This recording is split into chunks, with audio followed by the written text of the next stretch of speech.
Welcome back to the Shelf Sisters. Happy September book club episode. We're going to be discussing and dissecting The Academy by Elin Hilderbrand and her daughter Shelby Cunningham. Their first collab together, and I hope first of many because, spoiler alert, we loved it. We had a good time reading it. And also, this is her first book that is based off of Nantucket Island.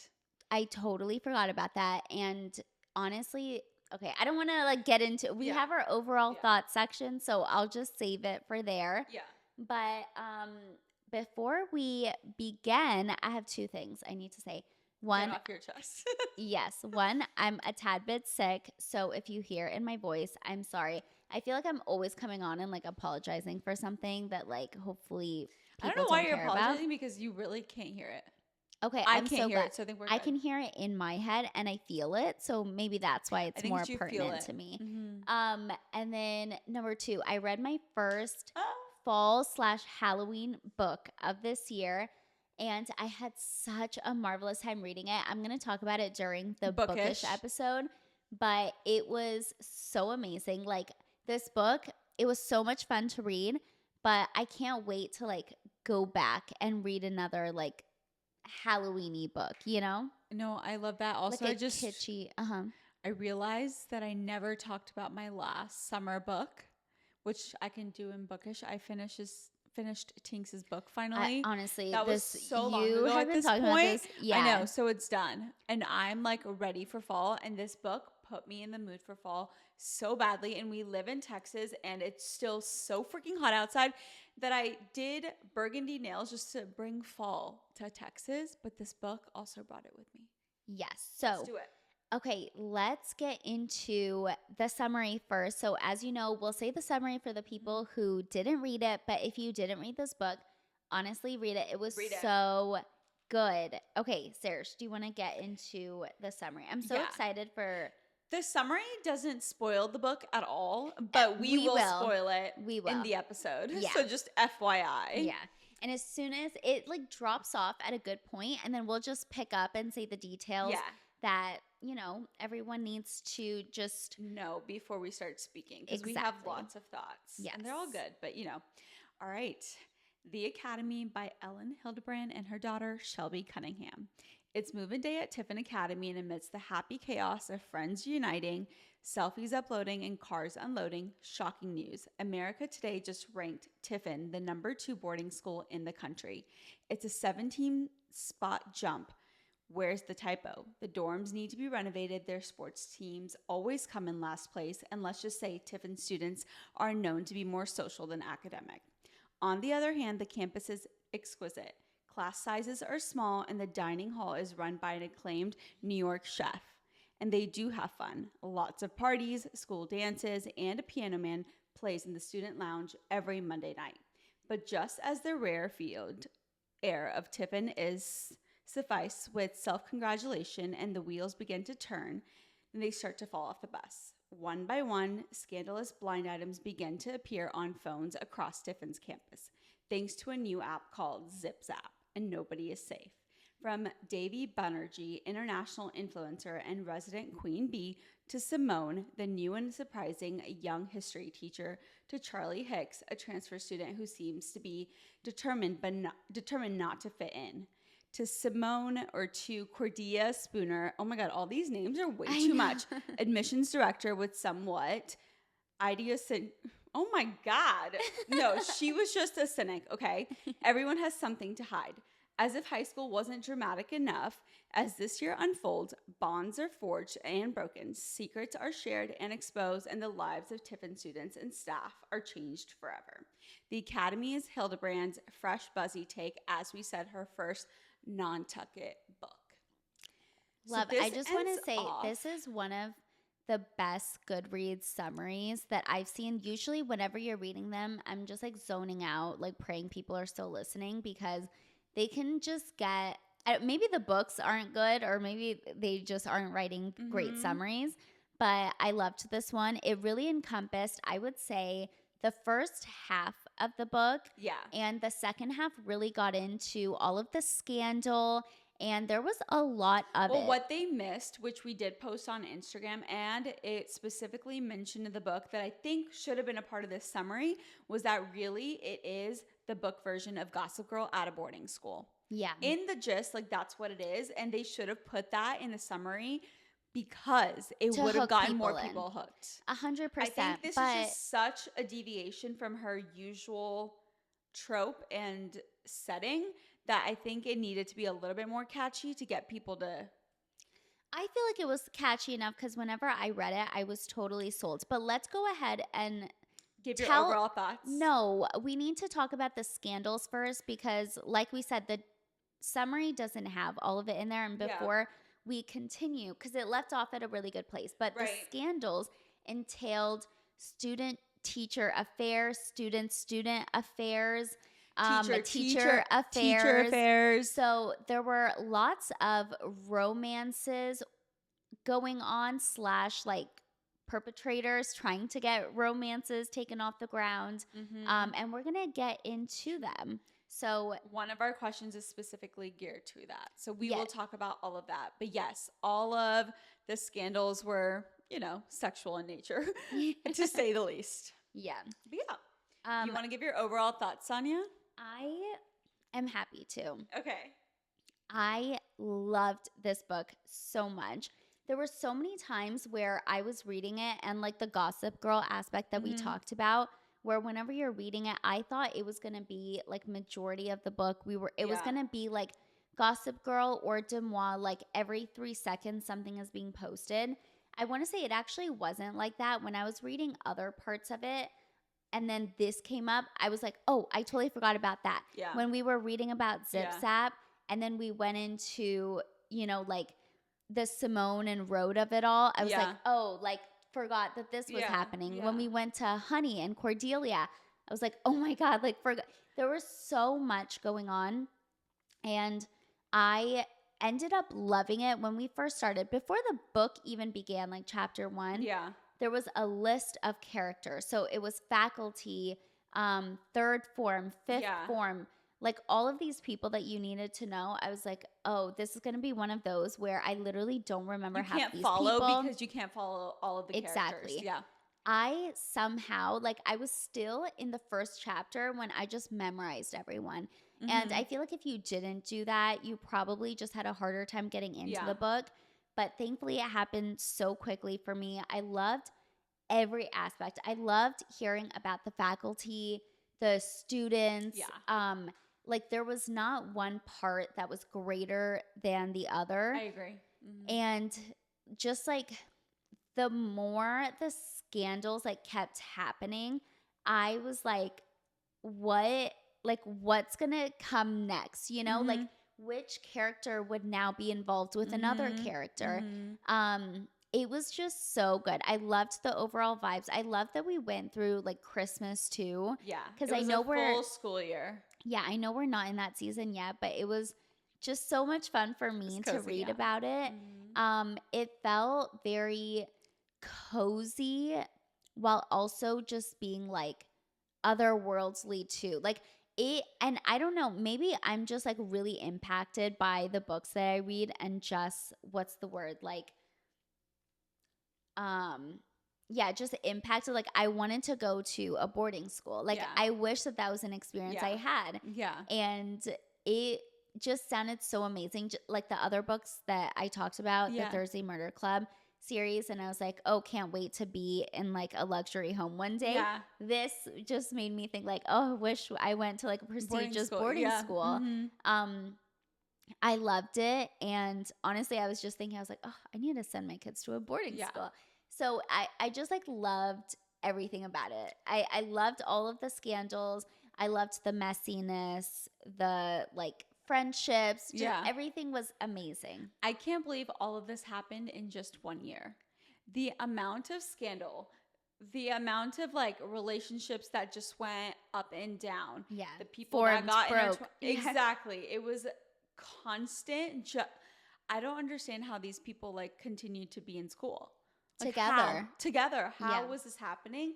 But it was such a fun read. And like you said, I you actually memorized the characters. I did not. So that's where I went wrong. In the first 20 minutes of the book, I was like, oh, I should really like be paying attention to like what character is speaking just to make sure that I'm following, and I'll continue to follow to the entirety of the book. So I started to do that after like the first 20-ish minutes of like first 5% of the book. And then I was fully just like swept in the story. And then I was like, again, why did I not go to a prestigious boarding school? Like, why did I not get this experience? The way they described the setting of this campus, it did remind me of Baylor University, because so many of the things that they talked about, like the underground stuff, like we had that. The Hogwarts room, our dining hall looked like Hogwarts. So our law library, it was so aesthetically similar to Baylor that all I kept picturing was my college campus. So it was just great. So you did get that experience. Just not in a boarding school, but I guess Waco is like in the middle of no freaking where. So literally, you know what? Yeah, that was my boarding experience. But all of the students and their character development, the way that was done in the writing, I don't know how they did the collab of actually writing a book together. Like, I want to know now who wrote which part, or did they just like brainstorm together and wrote pieces on their own and then I want to know the entire backstory now. And I'm going to be listening to a podcast that hopefully Ellen did with her daughter, just to kind of see their process. Cause now I want the BTS of it all. Oh my God. Come back with the info. I want to just like deep dive into that. But you said everything that I was going to echo, so I don't think I have anything else to add. There's a couple of strings that I think they left unfinished. We can talk about during the discussion. But overall, it put me in the fall mood. And then, of course, all the seasons. But I loved the tradition of it all. I loved everyone being together in one set. Palooza, yes, the first dance. It was just like a very nice experience to kind of hear about students just like living a life kind of like adults, like away from their families and just growing up. Yeah. You know, you see all of like their heartbreak, all of their mistakes, so many mistakes. But then kind of towards the end, when you know they're going into their senior year, you're like, wow, these people have like grown up. Yeah, it's loved like it. Camp, but school. A full year. Yeah. It's so crazy. Yeah, exactly. I can't believe people actually do that. Yeah. I can't believe like kids right now are off at boarding school without their parents. Yeah. And there for a full year. Like it's 12 to 18. The wildest concept, but I love it. Honestly, like I'm intrigued. My kids might be doing that after this. Okay, we'll get into the discussion questions. And I think a lot of like the detailed stuff that we have to talk about will come up during this. Exactly. So number 1, many of the adults struggle with their own boundaries and secrets. How did you feel about the balance and focus between the teachers and the students? There was very little balance, I would say. There's some people that did it well, and then majority of them did not do it well. I think, okay, that's interesting that you're saying that. I think the question is actually like writing wise in the book. Which I just want to say, the first chapter, it was Audrey, the head of the school. And then the second chapter, I remember, went into the kids' POV. Yeah. But they never specified it. So the writing of the book was very different. Like in another book, when they keep changing the narrator, they tell you straight up, whether it's the chapter title, whether it's like in the first sentence, you know? Right. This one, the chapter titles of this was just like the months or the season that it was going in, but it would intertwine everyone's POVs. Well, it was always like faculty versus the students. So it was never a full chapter of, let's say, Cordelia. It was a chapter of Cordelia, Audrey, Simone, Rhode, but then the other chapter would be all the students. So like Davy. It was just fully mixed. There was a couple of chapters, though, that had a really good mix of the teacher's POV and then the students. But then there were some chapters where they only gave one POV, where I was like, I want the other POV, but we didn't get it. Yeah, the only critique I really have is during that second chapter, I was like a few pages in and was like, wait, are we talking about like the students now. I was so confused. And that was at the beginning of the book before I realized what the writing style was going to be. So I wish they had just announced it at the beginning instead of you having to figure out like who's talking now. Right. That was kind of annoying. Yeah. That's true, but I think it's the way they like intertwine the POVs. I think it was totally fine. I think most other books do not do this well, but yes, the initial like second chapter where you're like, what's happening? Once you're over that curve, then you're totally fine. You know exactly how it's going to be structured. So I don't think that made a difference. But okay, read the question again then, because if it's about the POVs, then I need to answer it a little bit differently. Oh, I think you already did, but I'll read it again. Okay. Many of the adults struggle with their own boundaries and secrets. How did you feel about the balance and focus between the teachers and the students? Actually, I think you were right. Yeah, I was like, wait, wrong. What does this have to do with POV? Okay, my bad. Okay, well, let me then continue.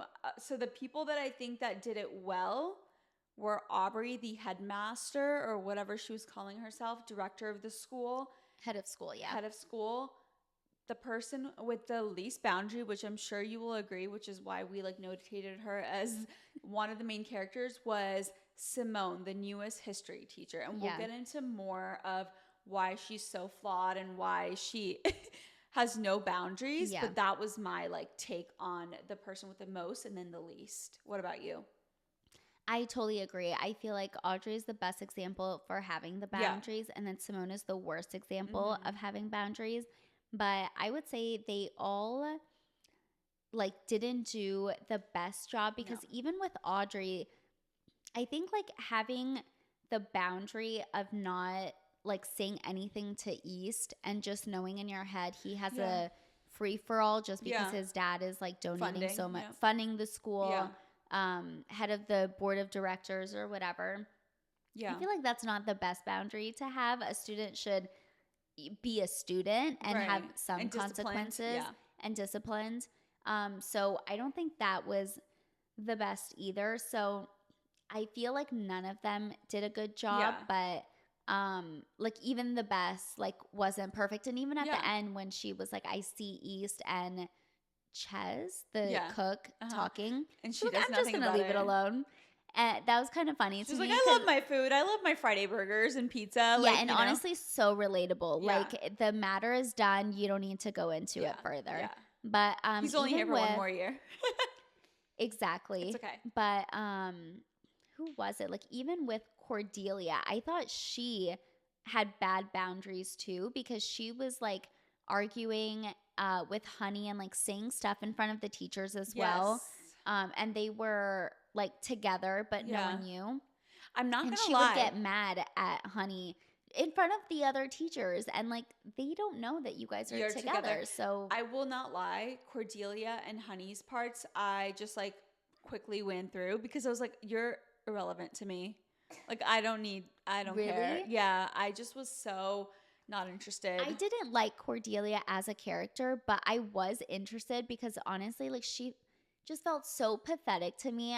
It almost made me laugh when Honey was just like showing her, I don't care about you right now. And Cordelia was so just delusional and would be like hounding her, come over, come. And it just made me laugh. So I didn't mind it. I wanted Honey to put Cordelia in her spot. Yeah. And that never happened in the book. Yeah, never. So that was the thing that frustrated me at the end. Like, I wish Honey wasn't like, come to Florida or whatever. She did the exact opposite where she's like, come move in with me and my mom. And Cordelia was the one that was like, no, you're just going to like throw me away again. Yeah. I wish Honey just looked at Cordelia and was like, I do not give one iota of a crap about you. Bye. Like, I wanted It's been Cordelia. 5 years and we've done nothing to progress this relationship. It's going nowhere. Goodbye. No, but like I just wanted that moment where Honey told Cordelia off, and I never got that. So that was kind of annoying. But anyway, I just think like no one had the greatest boundaries. I think all of the Simone, let me talk about Simone though, because I think this will come up in our next question. Her boundaries, she obviously like during her interview process was not truthful about her firing from her previous gig. Oh yeah, for those of you, if you didn't read it, Simone is a very young teacher. She is at Tiffin for the 25. First year. She's 24. 24, and, wow. She was basically like a dorm parent in her college. Like other life in Canada, like the year before. And she was fired because on her watch, in her room, basically 2 male students came, they got drunk, and one of them got way too wasted where they had to call an ambulance. It happened on her watch. Alcohol level was way too high. And they said 0.42, as if like I was supposed to know what that was. Like, I don't even know the legal limit because I don't play those games. I know. So, do not play those games. But yeah, so that's what happened. And then whenever she got this job, they were just like so desperate to hire a teacher. They never did their due diligence and called to see what had happened. That's where Aubrey had like no boundary, because she was like, I'm just so desperate. I need someone now. So let me just get this person who like looks young and fresh. Obviously, like a person who was fired for doing that like should not have been hired. But you would think, after one mistake, you've learned your lesson. But no. But it was a very similar role where you're teaching, but you're also now a dorm parent for. So you should have learned your lesson. You should have learned your lessons, and you should not be given this job again. I'm sorry. But instead, she came in, and not only did she do that, she drank with a student once again. She then went on to have an affair with a student who, like, was doing it to get something out of it. Her. It's not like he liked her, but she should have known better. Once again, they kissed. She's they hooked the adult up and he's the kid. Drank together. Like, she had zero boundaries, and I really thought she was going to be a redeemable character. Like, it seemed like we were supposed to like her and trust her. And I was like, okay, she's going to turn this around. I kept thinking that. Yeah. And by the end, she became so psychotic. I was like, oh, there's no going back. As soon as she took the wine to Issa's room after Thanksgiving break, which was like not even halfway through the book, I was like, I'm so done with her. I couldn't. Like, you're sober right now. There's no one on campus, and you have bottles and bottles of wine in your car. Yeah. You're not swayed by anything, and you're doing this on your own watch, sober. She was obviously so wrong for that, but I went so far as to give her the benefit of the doubt until she she found out about the underground club priorities, Speakeasy that Issa's had done, and she ran to his room instead of going to Audrey. Yeah. Yeah. In an outfit she knew was inappropriate. She was hoping that he would look at her inappropriately. And I was like, everyone but him looked at her inappropriately. Yeah. Everyone but. Yeah. So no, she was not redeemable in any sense of the word. Yeah. No. That was just so obvious to me. So that's why I went on and on about Cordelia and Honey. Because I was just literally, this is Simone. Everyone knows it. Yeah. She was the whoa. Yeah. Okay. Oh, and our next question is basically about this. Romantic entanglements, whether teenage crushes or inappropriate faculty relationships, drive much of the plot. Did these relationships feel realistic or exaggerated? I felt like they were very realistic. My only thing was the 180 that East did, not talking to anyone, and then all of a sudden he likes the new weird girl who dresses like a 1970s boarding school student, and then he all of a sudden cares about school and is just fully with it. He's a completely different human. That part was a little... That was exaggerated. I'm sorry. That doesn't happen in real life where the nerd gets the hot guy in school. But weirdly, that felt more exaggerated than the teacher-student relationship, because I have heard about so many teacher-student relationships recently, and I don't know if you know this, but at our high school, I think this was after I graduated, I heard about one of the counselors he was having a relationship with a female student, and her parents saw the text on her phone and then went to the school, and then obviously like everything unfolded. It was so wild to me. And then I've seen on like TikTok, and I don't even know where. I've just like seen it online where that's kind of happening a lot. And I'm sure it happens like more than we even know, because a lot of them are just like clandestine. They're not, you know, flaunting their love in public. Wowza. I did not. So, yeah, weirdly, like East and Charlie felt more exaggerated than Simone and East. Yeah. For East and Charlie, I think I was hoping for the absolute best for Charlie, that it just didn't even bother me that East had like completely changed. It didn't bother me. It just like wasn't realistic. Yeah. But I loved it. I loved that for them. her. Oh my, I loved it for both of them. Like at first he started out just by being like the kid that I thought would get Charlie into trouble. But instead what happened was that Charlie made East a better guy. Yeah, no. It was 1000%. honestly like such a beautiful story. But the way they wrote East's character, you knew that he was actually smart, capable, and just like sharp as a human. Yeah. And he was just doing this because he had free reins to just do whatever he wants on campus. And I don't even know if they said what he did at the other schools and why he got kicked out so much.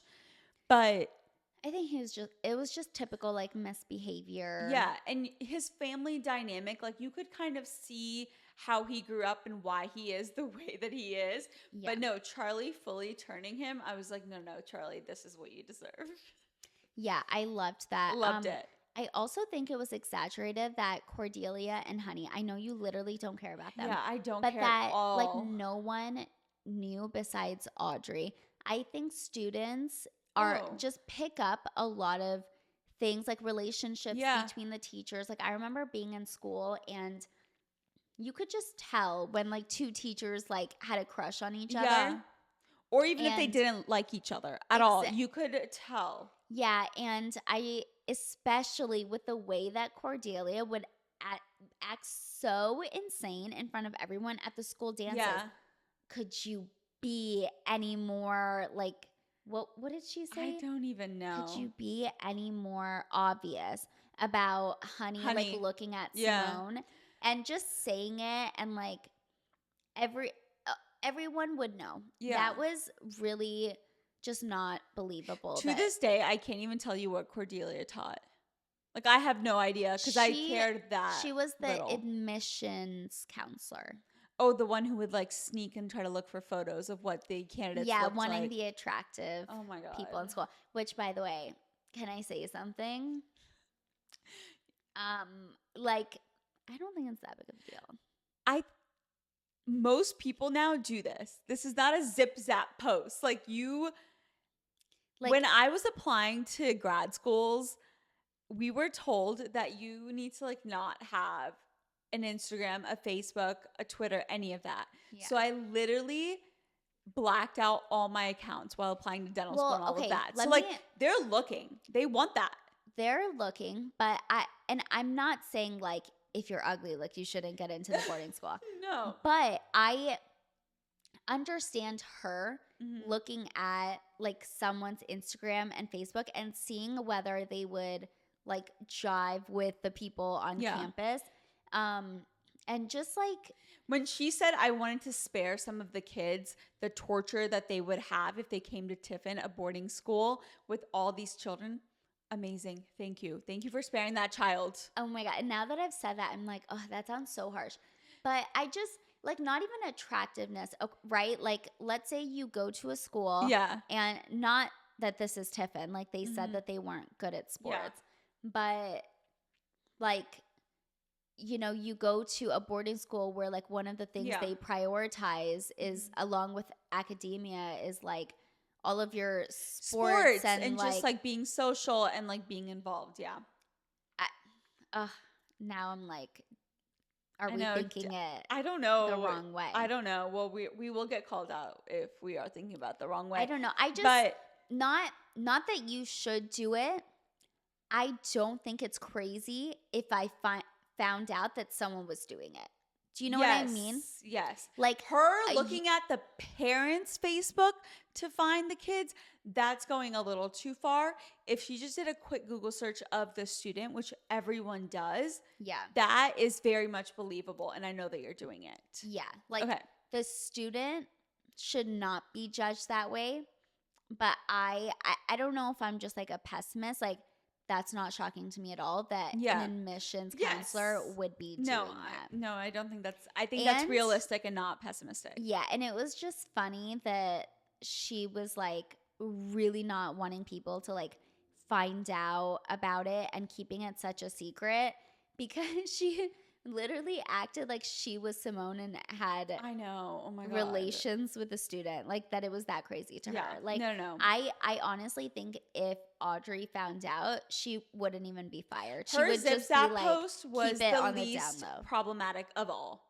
Yeah, and she was seriously acting like she committed. No. It was an act of terrorism. It was crazy. Okay, since we're still on the romantic question, this was a loophole that I found that I don't know if you caught on to. So there was characters Taylor, Dub, and what was his name? Hakeem. I'm so proud that you remembered all the names. And also I love that in this book, everyone's names, like Davy, like all of these people, everyone's ethnicities, like you could kind of tell like what they were, what their backgrounds were. And I loved Parents' Weekends and just like kind of understanding people's family background. Yeah. But okay, so Taylor and Hakeem were together and then they broke up because Taylor had a thing for Dub. I think I know what you're about to say. So Dub and Taylor literally hung out as best friends while Hakeem and Taylor were broken up, even though Dub and Hakeem were best friends, and he told him not to hang out with his ex-girlfriend. Oh my God, what a twister and what a love triangle. Towards the end of the book, Hakeem was like, wait, you never hooked up with her while we were separated or like not together? And Dub was like, no, like I told you we're friends. Like I wouldn't do that to you. And the last sentence was, I wouldn't do that to you because that's not the love that I want. He said, I highlighted this. I'm just paraphrasing. It was not that dramatic of a sentence. I'm just making it more dramatic. It was something he said, but insinuating that he had a crush on Hakeem. Yeah, so he's gay. He's gay. Yeah, they never closed that. That's like a confirmation. Another loophole. We never found out what was in the They said it, but it just they said it, just not directly. That's direct. Okay, fine. We never found out what was in the letter from the girl that committed suicide. Cinnamon. Okay, wait. I'm seriously I just got chills. You're so right. And I was thinking about this as I was getting ready for I think record. This is a series. Okay, I'm sorry. I have to Google this. This is so crazy. No, they never said what was in Cinnamon's letter. The amount of times that Dub referenced this email and said, do not open until, they haven't graduated yet. Yes. It's their senior year. This is a series. Oh my gosh, Ellen, I cannot wait for your second book because I now need to know what's in this letter. Oh my God. Okay, I'm like trying to find, is there a second book after The Academy? 1 week ago. Let me see. No, there has to be. Her letter they had a 2-book deal from the start. Okay. Wow. The way I just got so excited. Oh my, I'm 100% reading this. Oh, wow. It says next book will come out September 2026. Oh my God. That's too far. Ellen usually pumps them out really quickly. Well, I guess this is collab. She's got a partner now. Yeah, she has to deal with. Wow. Oh my God. I just got so excited. No, the fact that we hadn't even remarked on that until now is I know. We're not doing our jobs properly. No. Well, you're welcome for bringing it up. But like I was thinking about that. I was like, we never found out what was in the letter. And I was waiting for it because at the end, I want to say in the last 5% they were talking about Dub. And so I was like, oh, it's coming. Yeah. And then they also talked about Cinnamon and how she was like such a great tour guide. I was like, oh, they're going to wrap it up. That's what I was saying earlier, where it was like what came next, I would be like, oh, I forgot about that. Like when I was in it, I was in it. Whatever they were talking about, I was all in. Exactly. So I totally forgot about that. No. Wow. Okay. Oh my God. Yeah. So Dub, has gay. a crush on Hakeem. And honestly, like, I feel like we should have guessed it by him not trying anything with Taylor, because they're like teenagers, and like, of course, like, you respect your friends, but like, you don't have that much loyalty. They're broken up for months. And like, as a guy who probably has like so many like hormones. Yeah. No. I don't know. No loyalty there. Yeah. Yeah. Okay. 3. How did the alternating points of view shape your experience? Did you find yourself sympathizing with characters you might not have otherwise? This is kind of what you thought the first question was. Similar. Yeah. So what did you think? I thought it was nice, but it was just like confusing. Like, I wish they really had just, especially in the beginning, you can make it more obvious when we don't know the characters. Like, I'm sorry, how am I supposed, that was the first character introducing Dub and Taylor, like all those people. You can just let us know. But sympathizing with characters, I actually want to say no. Like, the experience of reading about the character versus reading through the character was the same to me in terms of what I thought about them. There wasn't any like deeper meaning or like deeper thoughts that the character themselves said that would maybe like justify some of the things that they did, like Road. Right. When he was like, from Simone's point of view, he was just being like so pathetically like following her and wanting to get together, always asking her out when she obviously didn't like him. And when it went to his point of view, I was like, they're going to redeem him. Yeah. And then he was even more pathetic. He had to leave his vacation early because he couldn't afford it, because he spent $2,000 on Simone's date thinking that that would impress her. Like, I'm sorry. Get it together. You're seriously like one of the stupidest people. Yeah. No, I agree. The only people that I actually sympathized for were Davy, with her parents being in a polyamorous marriage. Well, more her mom wanting it, you know. But that was one person that I did sympathize for. And for Charlie at the beginning. Again, we talk about this. Authors writing about the leads' style and just like their aesthetics and making them sound like losers, but she got better. It was, but also like into the story. Yes, but Charlie's style did not sound that bad to me. Seriously, the khaki skirts up to the knees. Yeah, okay, that. But like her tops, we wear sweaters like that. Oxfords, like it was totally fine. She needed some refinement, but it literally made her seem like such a loser. And they always do this. And it really annoys me. So when Ellen started doing it in this book, I was like, Ellen, you are better than this. And then she did get better. So it was fine. But those are the only two characters that I sympathized with at all. I also have something to add that I just realized in my head, which, like, I don't know if this is bad of me to say, but I just realized when you were talking about the polyamorous relationship with Salem, I think, and Davy's mom, I just realized, okay, we just talked about Dub being gay, like liking Hakeem, and then 2 lesbian relationships in the book. I just want to give a major shout out to Elin Hilderbrand and Shelby Cunningham, her daughter, for including like multiple relationships like that in the book without me even catching on that like so many of like non-straight relationships were happening in a book. It just flowed so seamlessly. I didn't think about it twice. And I feel like so many books try to put it in there to just be like, oh, I'm PC. Like, look at me. I'm not and pushing judging those relationships more forward in like the focal point of some of the plot. But it was just seamless. It was seamless. Yeah, doing it in a way to kind of like give them the stamp of approval. Like, oh, hey. Yeah. But no, the way they had it, And why I sympathize with Davy was just the way that it was written. And you could see exactly what was going through like her mind and the way that like her mom spoke to her and like treated her. Yeah. In that relationship with Salem, like, yeah. Yeah, perfectly I would made say sense. You're so right. But that was kind of like the only character where it was different than how other people viewed her. Yeah. Versus what she was saying. What she really was. Yeah. Yeah. No, I agree.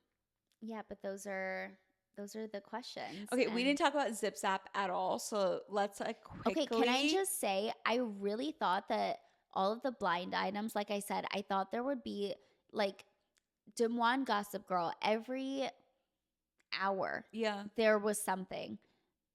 This, I think in it was total, like once they a week. had 4. Yeah, it was like once a week. So it wasn't that big of a deal. It was not that big of a deal. The only thing was, like, compared to Gossip Girl and Des Moines, they were right about all of it. Yeah. And so whatever came out, you couldn't really dispute it. No, every single thing was true. The only, again, I don't know why I love Davy so much, but like, when they blew up her cover on her eating disorder, I felt so terrible. Imagine a boarding school, but the way that the other students reacted to that, love, heartwarming, clearly heartwarming. Like, they're on a boarding school together. They're family. I literally thought they were gonna rip her apart and be like, "What a like, liar!" Have something over someone who is kind of looking down on everyone. Yeah. You would think that that's what they would do. Yeah. But no, they were like, we're going to support you. You can deal with this in your own time. Mm-hmm. And like giving crap to the person they thought revealed it. No, exactly. That was really heartwarming. Yeah. But yeah, all of it was right. And I just thought it would be more prevalent in the book, but it wasn't. So I think that's why I was just like, okay. Okay, cool. Yeah. You blew up 4 covers. Amazing. Yeah. Yeah, no, it wasn't bad. But okay, those are really good discussion questions. Loved it. Okay, let's get into the Hollywood section. Sonia's going to go first because I don't think mine is great. You guys, mine is so good. And like, I don't say that about myself every week. Yeah, I also forgot what you put. So I'm excited. I think mine is literally spot on. Okay, so we did pick our 3 main characters in our mind in the love triangle, not really love triangle, but intertwined. So of course, Charlie Hicks, who is our main female lead, and then East. And then the third one is Simone, the new history teacher. The 24-year-old that was obsessed with East, the student, and wanted to hook up with him. Yeah. And kind of did a few times, but she was obsessed. Mm-hmm. Okay. Charlie. She was described as a young, like, scrawny brunette, kind of, like, just, like, lanky, and, like, not the most attractive at first, but then, like, Davy helped her in that department. I chose Victoria Justice, and I literally think, like, she is Charlie, like, and Charlie is her. Don't you think? Who else does she look like? Nina Dobrev? But she's like older. I know, but they look so similar to me that I'm trying to picture her right now. And I don't think I'm getting the exact picture. But I think that's good. I think that's a good selection. I think it's perfect. Okay, it's not good. East, perfect. I have a non-actor, but this guy is East. Like, I tried to look up other actors. There's no one. It's just him. Mm-hmm. Okay, Noah Beck, the TikToker. Because I pictured East as kind of this brawny guy. Yeah. And he was like 19. He was a little bit older than the students. And like it's just Noah Beck. Like, I don't know how to describe it. I need to go and look to see who Noah Google Beck is. I can show you right now. This is my problem with this section is that I don't know what half these people look like or their names. Okay, let me, like, this guy. Oh, that's good. Yeah. He's a TikToker? He's a literally American TikToker. Okay. Wild. And I don't think I could see it. He's apparently acted a little bit. Wow, my selections are so weird compared to Sonia. And then my Simone, actually this was so funny. We'll talk about it when Sarah says hers. but my Simone was Zoe Kravitz. I don't think Zoe Kravitz is even in her 20s anymore, but she looks so young, and I think she can totally pull off that like new young teacher vibe who wants to get with a student. I love that. I think that's such a good pick. Yeah. I can't even go into mine because I'm like actually embarrassed. Okay, let me just do this. Wait, let me say, your Charlie, love. Your East, I was thinking of him. Yeah. Okay, good. So I did decent. And your Simone, I'm cracking up. Okay. And hopefully people can tell us what they think. Okay, no, now I'm feeling a slightly better. But yes, we'll go into why we're cracking up at Simone. Okay. My Charlie, not an actress, but Kaya Gerber. Cindy Crawford's daughter. And she's beautiful, but she's lanky and kind of awkward. Okay, that is but not she's beautiful. How I would describe her. Kaya Gerber. She is not lanky and awkward. Like she like struts. No, she's nerdy though. Like she loves to read. Yeah, but she's not lanky and awkward. She's like, not lanky? She whatever. I think she's beautiful, and I see her as a Charlie because your Charlie is better than my Charlie. Because she really is. She gives off that nerdy vibe, and she says that she reads a lot and she's into it, and that's my Charlie. Okay, my East is Conrad Fisher from The Summer I Turned Pretty. Brian. I don't even know his name. Yeah. Okay, but in my mind, that is East. Okay, I was gonna pick him. Yeah, and so why did you? The only reason I didn't was because I got the vibe that East was just like more brawny, like kind of had more muscle, was bigger, and Conrad like isn't. Yeah, it's not. He's not. You know. Yeah. No, I didn't get the sense that East was. I was thinking about Conrad. We both definitely read our characters very differently because next, Simone, I chose Lily Rose Depp. And at first, Sonia was like, is she? No, at first, I was like, oh, wow, that's so good. And then I was like, wait, Simone is black. And Sarah was like, what are you talking about? I do not remember. And I was like, she put her braids in a bun. Like, what do you think that means? And Sarah didn't get that vibe from her. I really didn't. Should I Google? Is Simone Google, from the Academy? But we can cast them differently. But now that I'm looking at my cast, honestly, this is pretty good. This is pretty good. I have done much worse. I have done much worse. We've both done much worse. Here you go. No, it's so good. Let me actually let me see. How do I even Google this? I'm trying to think if like we missed anything else in the book because there's so much to it. Google. But now I'm very excited they're going to do a book 2. And honestly, with everything that's being turned into a TV series or a movie, I have a very strong feeling that this will be. And if it hasn't yet, I'm sure Ellen is auctioning it right now. Okay, who is it? I'm not seeing like anyone talk about it. Well, I guess we'll find out very soon when Ellen does. Multiple times they talked about her braids. Okay. And if you just like, maybe I just got so annoyed with Simone that I like was reading through like her actual actions, but not, could be descriptions. Yeah. Because I remember like even when they went to a bar, they kept talking about her braids and like if you just at Alibi. Yeah. And if you just like made a braid, like you don't have it in for that long. Yeah. You know? That's why I think that. And I'm trying to think. I feel like they honestly said something about like her. I don't know. Okay. No, that's fine. Well, we have very different. That was so funny. No. Yeah. I think if we combined our cast, we would make a pretty solid cast for the Academy. 100%. But do you want to give your rating? Because I am so ready. I'm so excited. Okay. My rating for Goodreads was a 5. My personal rating, honestly, I'm kind of like going back and forth. I would say like a 4.8.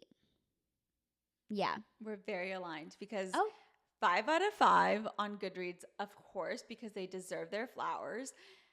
On my personal rating, I said 4.9. Okay. And only because this was my fault. I should have really studied the characters some more and memorized them the way that you did, because I think I would have had a much easier transition into like the character development as soon as it started. It was a lot of characters. And I don't like a book with a lot of characters from the get-go. Yeah. And this was exactly that. But then it got so much smoother. So that was my own fault. So I'm giving it a 4.9. But incredible fall pick from us. Okay, incredible. Can I just say, I saw, because I Googled it a little bit before coming here, not everyone loved it. And there was someone on TikTok that said, because someone had posted like my fall TBR and they put the Academy on there, and someone commented saying, didn't like it. 28 Summers is like much better. And I just want to say, this is 100 times better than 28 Summers. And we picked 28 Summers, so like we can say so that. We know. That was like our last book. And there were other people in the comments saying the Academy was not it. And then I saw one other review that said like it was pretty good. So okay, well, if the Academy has no fans, we're dead. And, we're clearly the biggest fan. And it's only been out for, 2.5 weeks now? Yeah, I think so. Okay. So hopefully we'll have more positive. We should do our own positive TikTok review. We will do it. And I feel like there's no way people didn't like this book. I don't know why. It was like a TikTok comment, so they didn't have a full dissertation. But I'll go digging deeper. Sometimes they do those 10-minute dissertations on TikTok, and I'm like, get with it. Now I can't even 2 times speed is not enough. Oh, I agree on that on some fronts, but then sometimes I'll find someone talking for a long time on TikTok, and I love it. Like they'll be like telling a story, and usually it's like a spooky story of some sort. That is not my For You page, so I wouldn't know. Yeah. But you guys, what a September book club pick. 5 out of 5 from both of us. This episode will be live soon, and we'll be looking to pick our October book. And of course, we will be picking something a little spooky, a thriller, a mystery. Like, we're not sure yet, but if you have suggestions, let us know. Because it's Halloween time. Oh my God, so excited. Okay. Spooky. Okay, amazing. You guys, thank you for joining us for September Book Club. Until October. See ya. Bye.